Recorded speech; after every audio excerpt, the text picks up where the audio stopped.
নমস্কার প্রিয়জনেরা, আহারে ও বিহারে চ্যানেলে আপনাদের সকলকেই স্বাগত। আজকে ডিনারে আমাকে পরিবেশন করছে হিঙের কচুরি, সাথে আলুর দম আর মিষ্টি।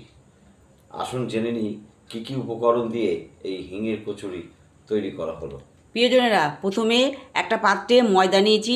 ময়দার মধ্যে 4 চামচ সাদা তেল দিয়েছি, 1 চামচ জোয়ান দিয়েছি, 1 চামচ নুন দিয়েছি, 2 চামচ চিনি দিয়েছি আর জল দিয়ে ময়দাটাকে মেখে ঢেকে রেখে দিয়েছি।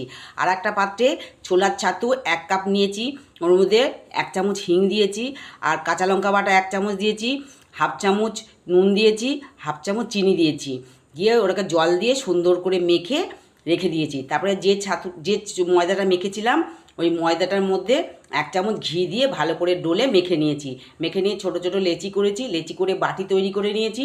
ওই বাটির মধ্যে যে ছাতুটা মেখে রেখেছিলাম ওটা পুর দিয়েছি, পুর দিয়ে লুচির মতন বেলে নিয়েছি। গ্যাসে একটা কড়াই বসিয়েছি, কড়াইয়ে সাদা তেল দিয়েছি। তেলটা যখন গরম হয়ে গেল, কচুরিগুলো তেলের মধ্যে ছেড়ে ভেজে তুলে পরিবেশন করেছি। খেয়ে বলুক হিঙের কচুরি কেমন হয়েছে।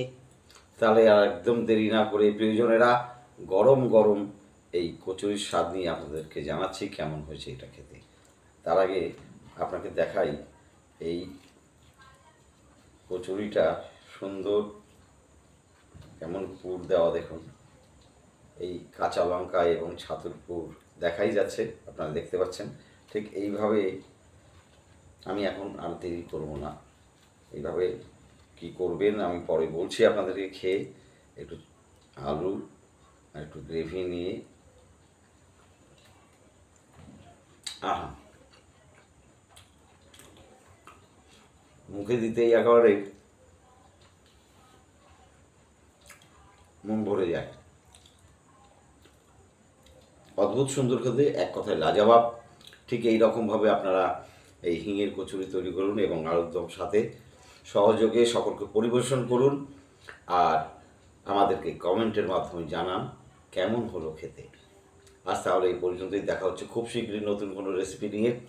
আপনারা সকলেই সুস্থ থাকবেন, ভালো থাকবেন, আমাদের পাশে থাকবেন, আমার চ্যানেলকে সাবস্ক্রাইব করবেন অতি অবশ্যই। টাটা।